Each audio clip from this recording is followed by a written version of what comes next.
नमस्कार, मैं हूं संजय शर्मा। आप देख रहे हैं 4 PM बिहार। झुकती है दुनिया, झुकाने वाला चाहिए। राहुल गांधी के तेवरों ने पूरी सरकार को उल्टा खड़ा कर दिया। मैं कहता हूं ना कि बुरा वक्त आता है तो ऊंट पर बैठे आदमी को कुत्ता काट लेता है। यही हुआ। दैनिक भास्कर के राजनीतिक संपादक केपी मलिक से मैंने तमाम बिंदुओं पर बातचीत की है। आप सुनेंगे तो आपको अच्छा लगेगा। चलते हैं उनके पास। 4 PM न्यूज नेटवर्क में बहुत बहुत स्वागत है। अभिनंदन आपका, केपी मलिक साहब। जब मैं ये जैकेट पहन रहा था तो मैं समझ रहा था कि अब आप मुझ पे कुछ कमेंट करेंगे, तो आप मेरी मजाक उड़ाएं उससे पहले मैंने खुद ही आपको बता दिया। फिलहाल आपका बहुत बहुत स्वागत, बहुत बहुत अभिनंदन। नहीं, नहीं, धन्यवाद संजय जी, बहुत-बहुत धन्यवाद आपका भी, दर्शकों का भी। ये मैं नहीं कह रहा हूँ, दर्शक भी इसमें मज़े लेते हैं। जैकेट वास्तव में आपकी अच्छी है और इस पे कुछ निशान भी बन रहे हैं, मुझे हालाँकि दूर से साफ नहीं दिख रहे, लेकिन लग रहा है कि भाईजान बने हुए हैं। कहीं आप दुबई-वुबई का रुख तो नहीं कर रहे हैं? क्योंकि बाकी जगह तो नहीं हुआ नहीं, है आप। मैंने इस पे मोर का थोड़ा थोड़ा प्रतीक बनाए हैं। विश्व गुरु जी मोर को दाना खिलाते हैं, तो मैंने सोचा कि मैं भी कहीं हिंदुस्तान में तो नहीं पालने देंगे, लेकिन कहीं ऐसी जगह को ठिकाना बनाऊं जहाँ पे मैं भी मोर को दाना खिला सकूं। तो मैंने इसलिए बहुत थोड़ी-थोड़ी मोर वाली जैकेट बनाई है। अब मुंबई में थोड़ा बहुत रहता हूँ, बॉलीवुड में काम कर रहा हूँ, पिक्चर बना रहा हूँ, तो थोड़ा बहुत तो हुलिया बदलनी चाहिए ना। तो लोग कहते हैं कि भाई बॉलीवुड में चले गए। एक जन सज्जन ने कमेंट किया कि संजय जी आप बॉलीवुड में चले गए पत्रकारिता। मैं कहा भाई मेरे माफ़ कर, दिन में 2-2 3-3 वीडियो कर रहा हूँ। यूपी की सबसे सनसनीखेज खबरें 4 पीएम पे आती हैं।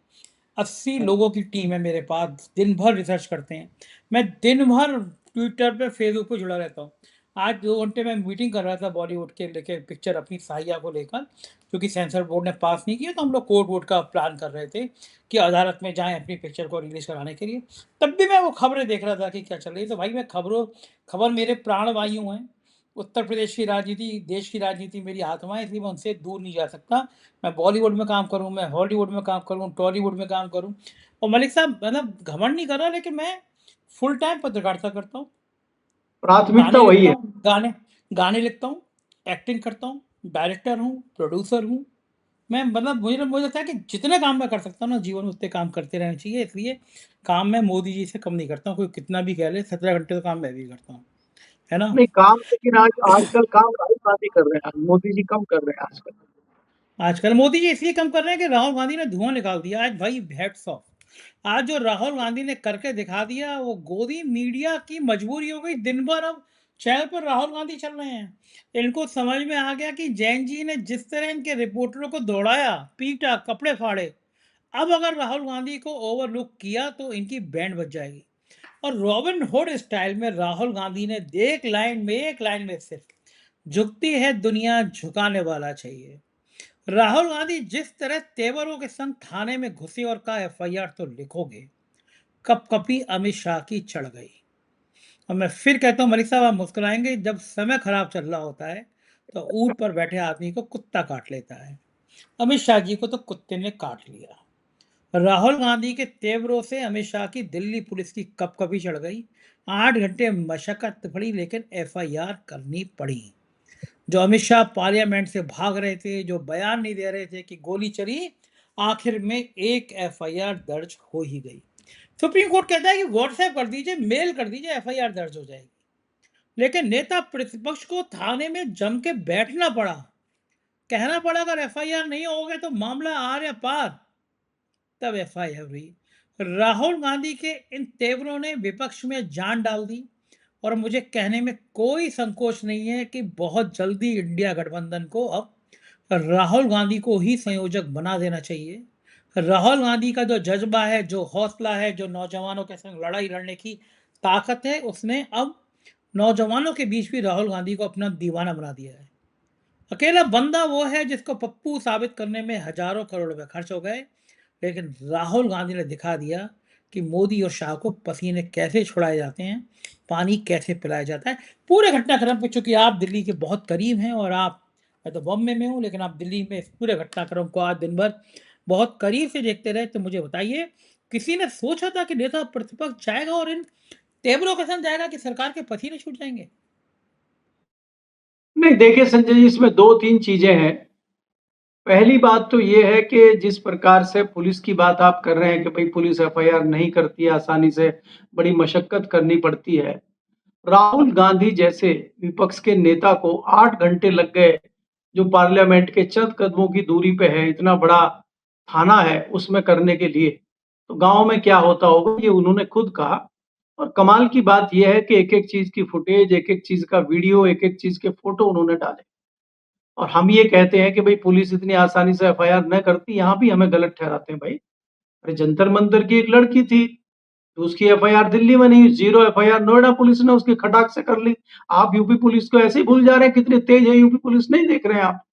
रात को वो आपके अभिषेक उपाध्याय हैं, उनके ऊपर रात को 11:30 बजे एफआईआर कर दी और उनके आगे लेने के लिए। तो जहाँ पुलिस का काम है, वहाँ पुलिस तेजी से भी काम करती है। लेकिन कहाँ काम करना है, कहाँ नहीं करना है, ये भी तो कोई डिसाइड करेगा ना। तो ये डिसाइड करने के उनके सरकारी आका होते हैं, जो ये डिसीज़न करते हैं। और आप ये देखिए, थोड़ा-सा पीछे चलना पड़ेगा आपको और दिल्ली से हज़ारों किलोमीटर दूर चलना पड़ेगा कि जब जो है अमित शाह, मोदी जी सीएम गुजरात के बने थे और अमित शाह गृह मंत्री बने थे और इनके पास लगभग दर्जनों मंत्रालय थे, तो वहाँ इनकी बहुत अच्छी ट्रेनिंग हुई थी। कई एनकाउंटर हुए थे, चर्चित एनकाउंटर रहे थे और बाद में किसी का कुछ नहीं बिगड़ा, ना अधिकारियों का बिगड़ा, ना अमित शाह का बिगड़ा, सब बाइज्जत बरी हो गए। पुलिस कोई भी होती है, पुलिस सरकार की कठपुतली होती है।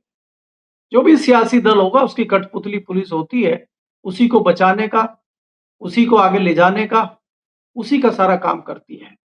हैरानी की बात आप देखिए, सबसे पहले पुलिस ये कहती रही, कोई गोली नहीं चली, कोई बैलेट गन नहीं चली, हमने कुछ नहीं किया, कोई प्रेस कॉन्फ्रेंस दिल्ली पुलिस ने नहीं करी, इस बात को छुपाती रही। हमारे मंत्रियों ने जितेंद्र सिंह मंत्री ने बयान दिया पार्लियामेंट के अंदर, कोई बैलेट गन नहीं चली, कोई गन नहीं चली, कोई गंभीर इस तरह का मामला नहीं हुआ। हमारे दिन पहले कहा कि भाई कोई गोली नहीं चली, कोई मरा है क्या? बताइए कोई मरा है क्या? मतलब जब तक कोई ना मरे, तब तक तो इनको लगता है कुछ हुआ ही नहीं। और आप ये हैरानी की बात देखिए कि आज जिस प्रकार से राहुल गांधी पहुंचे हैं, 14 अगस्त से वो जो छात्र है साहिल लोचव करके, वो लगातार एफआईआर कराने की कोशिश कर रहा है 14 अगस्त से, उसकी एफआईआर नहीं हो रही।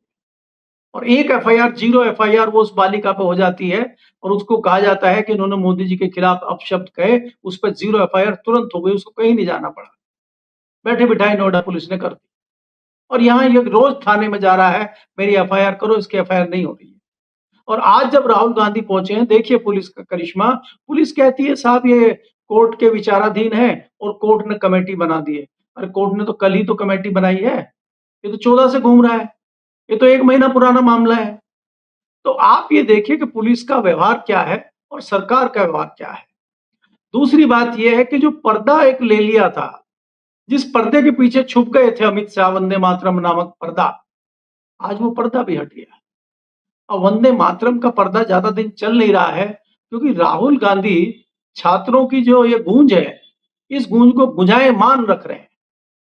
अब ये छात्र, आज तो थाना था कि भाई आज संसद मार्ग थाने और कल पुणे, आज थाने कल पुणे, तो कल यही छात्रों की गूंज जो है पुणे में होगी।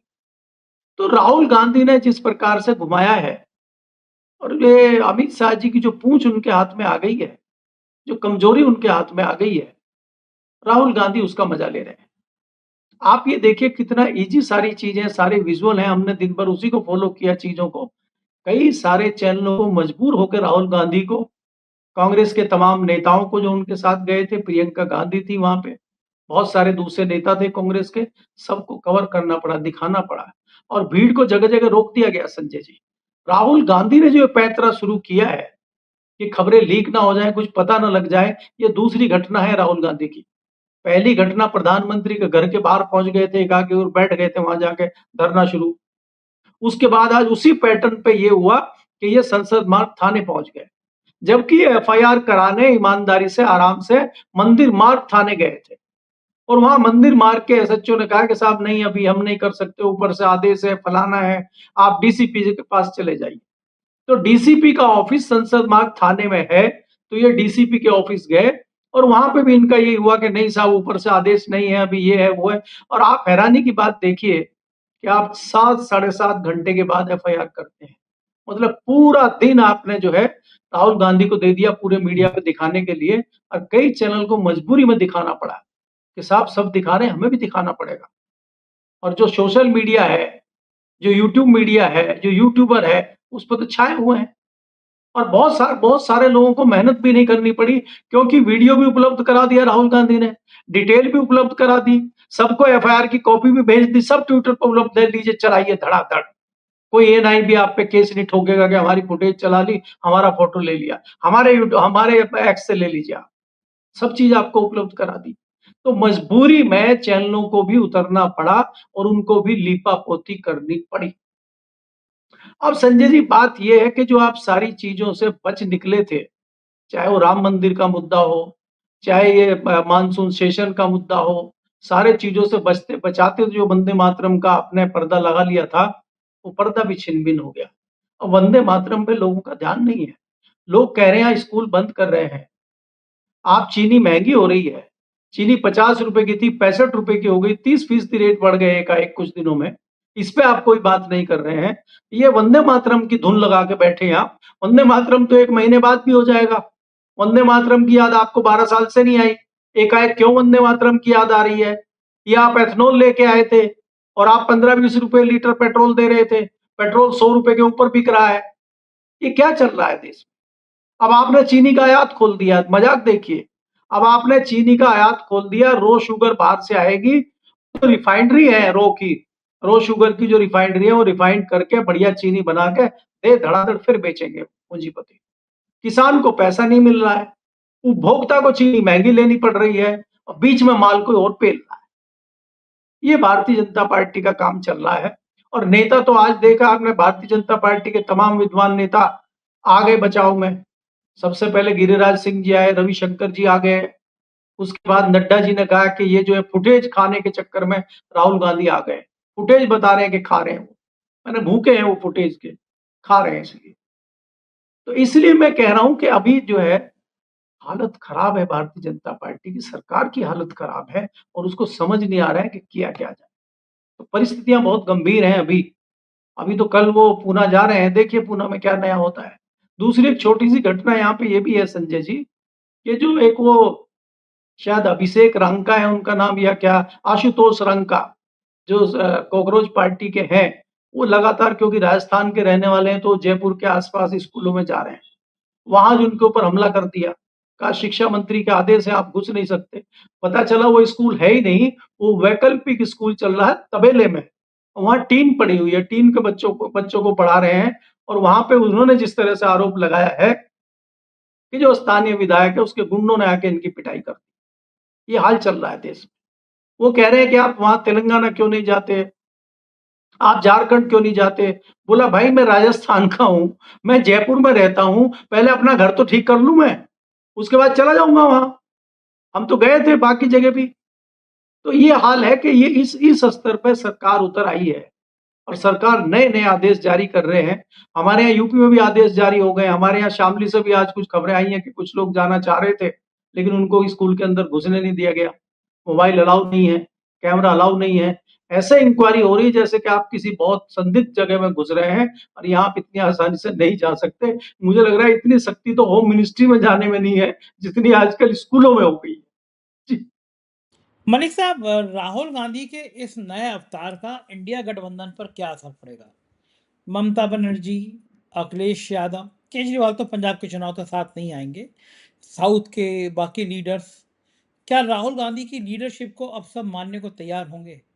क्या इंडिया गठबंधन एक नई शक्ल में आ सकता है सामने, मजबूती के साथ आ सकता है सामने, या फिर कांग्रेस अकेले चलने का प्लान बनाएगी कि भाई अब राहुल गांधी ताकतवर में हो गए हैं, ताकत में आ गए तो अब एकला चलो रे?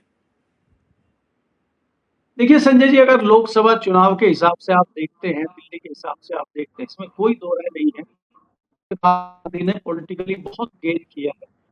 और आज जहाँ वो खड़े हैं, पिछले अगर 2 पार्लियामेंट के सेशन हम देखें और पिछले दिनों से किस प्रकार से वो युवाओं के साथ कनेक्ट है, इसमें कोई दो राय नहीं है कि उन्होंने काफ़ी ऊँचाई हासिल की है। जिस प्रकार से भारतीय जनता पार्टी ने उनको घोषित करने के लिए तमाम साम-दाम, दंड-भेद किए थे, वो तो हमारे सामने है कि आईटी सेल के लोगों को बदलना पड़ गया मोदी जी को। अगर आईटी सेल बहुत अच्छा काम कर रही होती, तो बदलना क्यों पड़ता?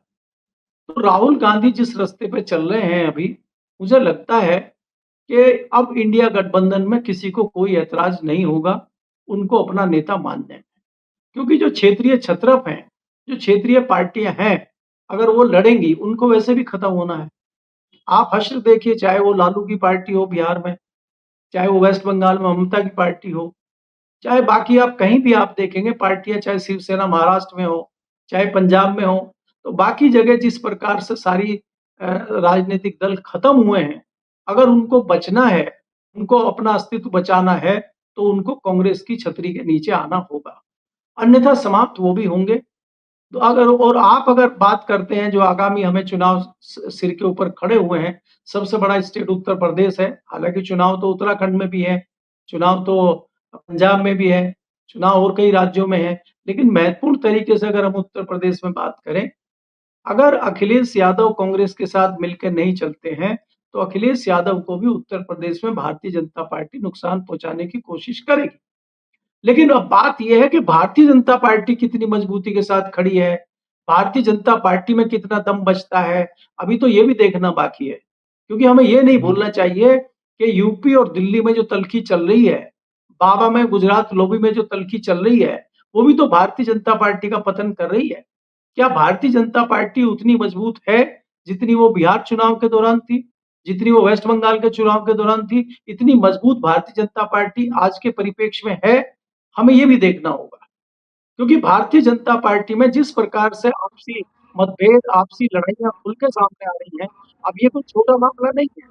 जिस प्रकार से इतने दिनों से मामला चल रहा है कि राम मंदिर में चोरी हो गई है और अकेले चंपत राय को लपेटा जा रहा था।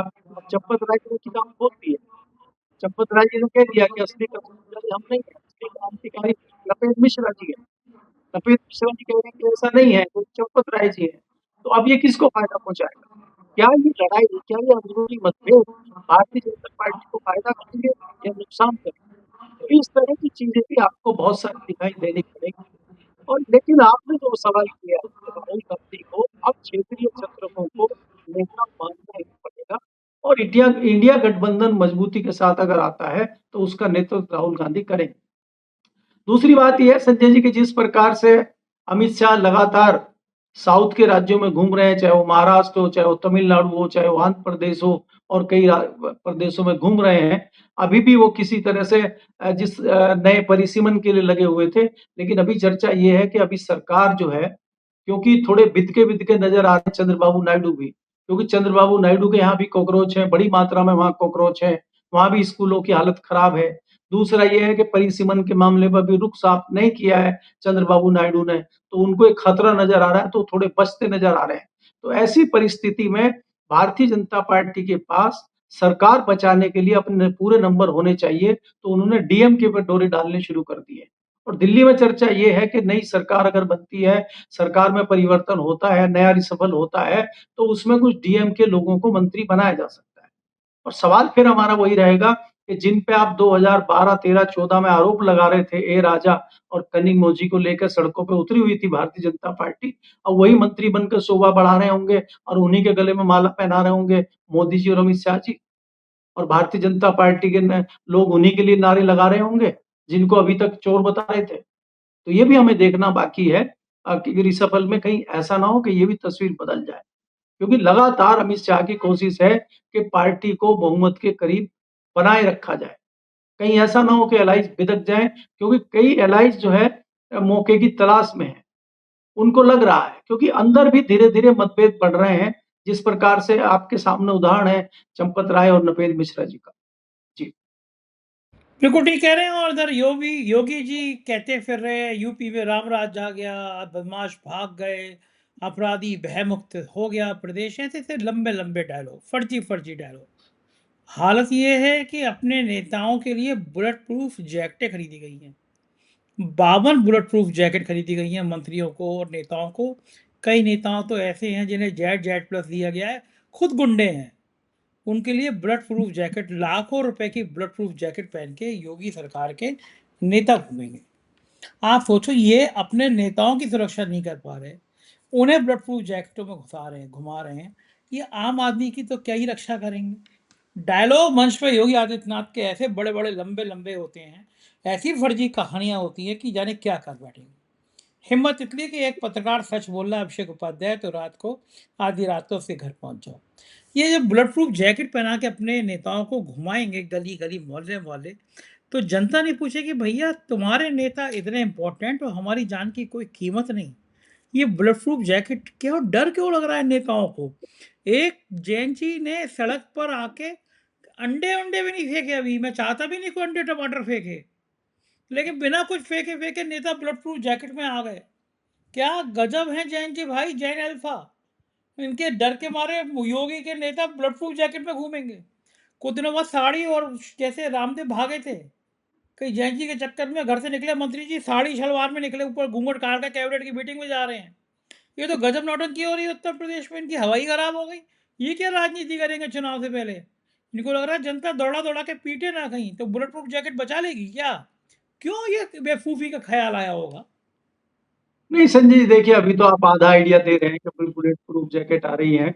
आप तो इस तरह से कह के ये आइडिया दे रहे हैं कि बख्तरबंद गाड़ियाँ मंगाई जाएँ और बख्तरबंद गाड़ी मंत्री जी के आगे चलेगी और उसके पीछे 2 बख्तरबंद गाड़ियाँ पुलिस की चलेंगी।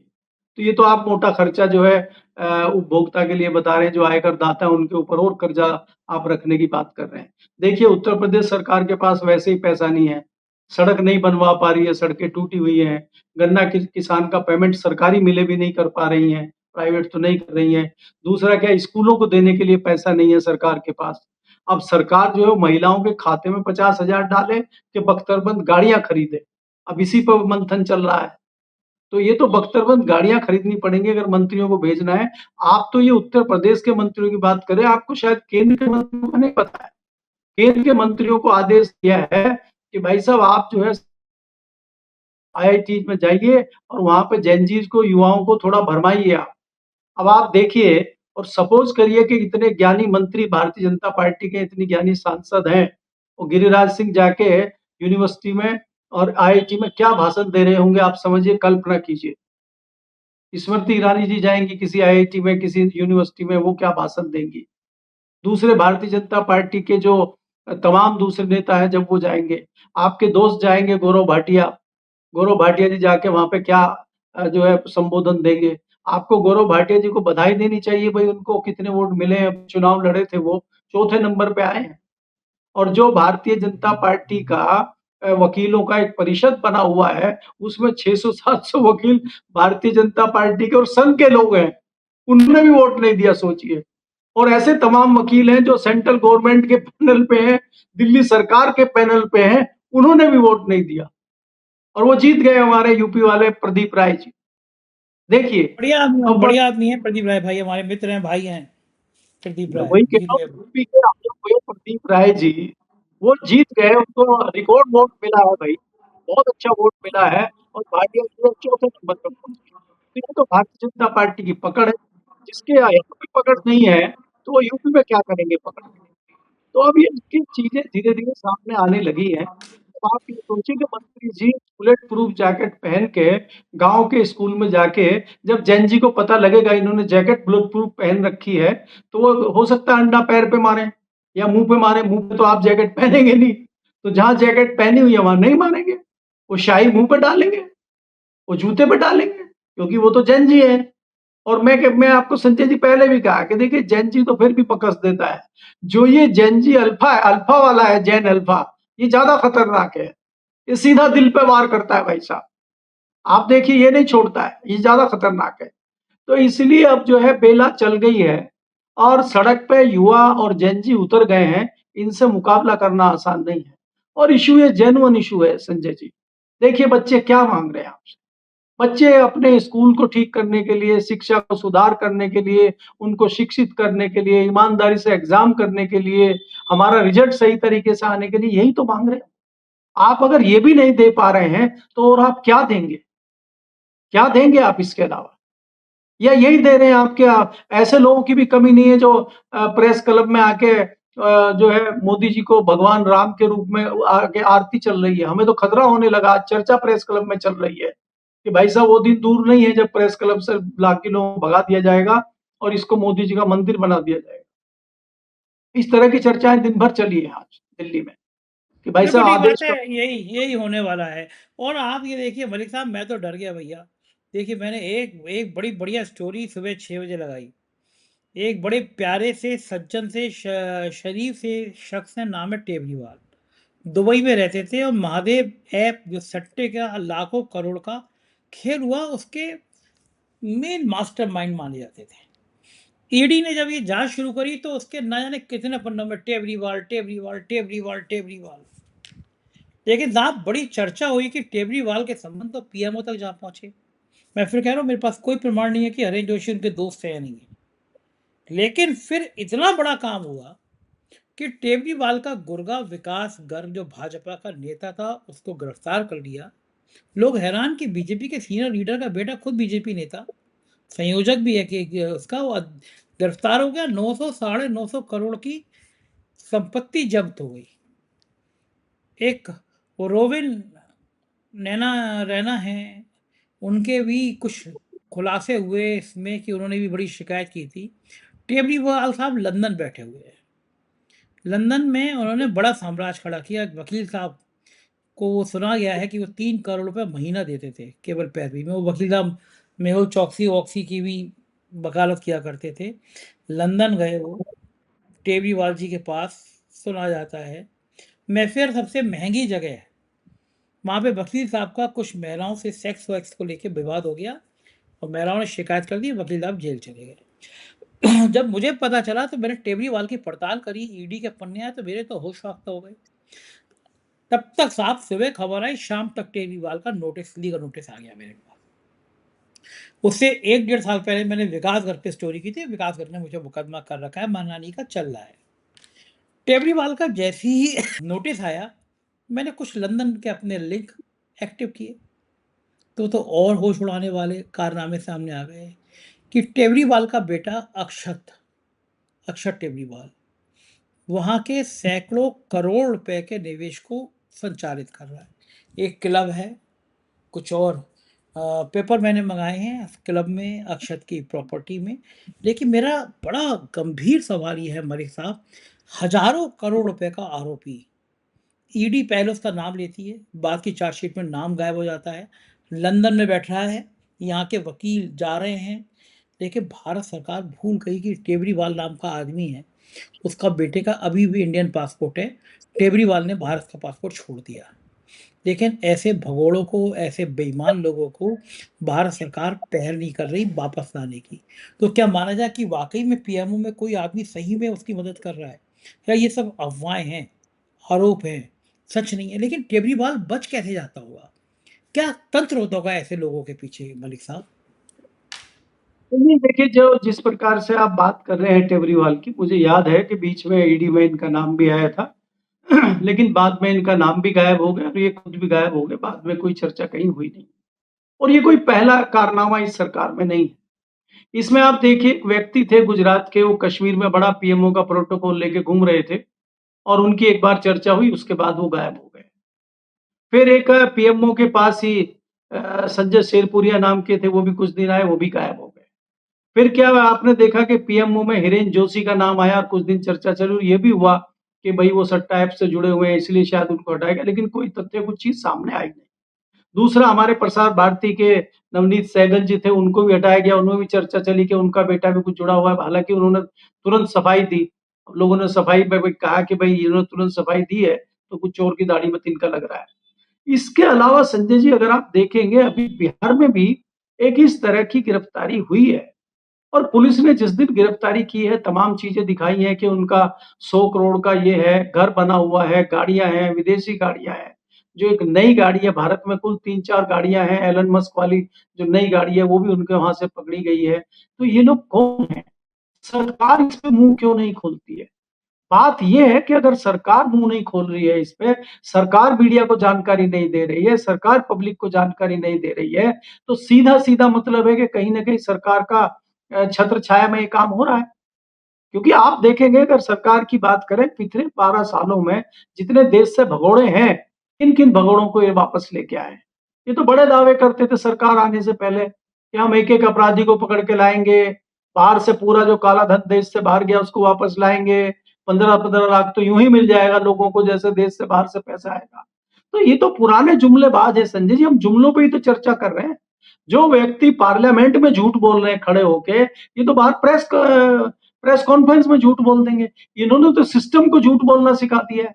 ये जो हम बैलेट गन की चर्चा कर रहे हैं कि चली कि नहीं चली, पुलिस ने मना कर दिया नहीं चली, पीआईबी ने प्रेस कॉन्फ्रेंस करके प्रेस रिलीज जारी कर दी पीआईबी ने कि कोई गोली नहीं चली है। वो तो बाद में जो ये आपका आरपीएफ था, जो इसका आरएएफ था, जो सीआईएसएफ की बॉडी होती है, उसके कमांडेंट ने कहा कि साहब 2 राउंड बैलेट गन चले हैं। उन्होंने कहा ये बात। और बाद में जो आरटीआई लगा के और तथ्य लिए गए हॉस्पिटल से, लेडी हार्डिंग जो हॉस्पिटल है उसने 9 लोगों को कहा कि हमारे यहाँ 9 छर्रे लगे हुए बच्चे आए हैं, और एक जो है उसने किया आपके सफदरजंग हॉस्पिटल ने, एम्स ने और आरएमएल ने तो रिपोर्ट ही नहीं दी, सोचिए। तो ये सरकार और सरकार का जो सिस्टम झूठ बोल रहा है, इसमें कोई दो राय नहीं है कि सरकार की छत्र छाया में ये लोग पनप रहे हैं। भारतीय जनता पार्टी के आदमी हैं, आप खुद कह रहे हैं, उन्होंने आपके ऊपर मानहानि का दावा कर दिया है, अपनी सफाई नहीं दी है उन्होंने प्रेस कॉन्फ्रेंस करके। 950 करोड़ का मामला है। तो ये भारतीय जनता पार्टी के जो कारनामे हैं, धीरे-धीरे जनता के सामने आ रहे हैं। और तो इसीलिए मैं आपको कह रहा हूँ ना, आपने जो ज़िक्र किया है, राहुल गांधी की ग्रोथ एकाएक क्यों हो रही है? कि वो दबंगई से जिस प्रकार से आवाज उठा रहे हैं, ये सब टेबल के नीचे छुपे जा रहे हैं। इनके पास सफाई देने के लिए कुछ नहीं था, इसीलिए वंदे मातरम नामक पर्दा लेके आए थे। उस पर्दे में भी छेद होते हुए दिखाई दे रहे हैं, क्योंकि छर्रे उसमें भी आर-पार हो गए। तो छर्रे बड़े खतरनाक निकल रहे हैं संजय जी आजकल। तो ऐसा ना हो कि छर्रे दुबई होते हुए लंदन पहुँच जाएँ। जी। बिल्कुल ठीक कह रहे हैं। भ्रष्टाचार का आलम भारत की गलियों से दुबई और दुबई से लंदन तक जा पहुंचा। नाम पता नहीं क्यों पीएमओ का आ रहा है, सच्चाई अल्लाह जाने, ईश्वर जाने। बहुत बहुत शुक्रिया मलिक साहब, आपने बातचीत की, समय दिया। ये थे केपी मलिक जी, पूरी बातचीत आपने सुनी। मेरे को बिल्कुल यकीन है बातचीत तो पसंद आई होगी आपको।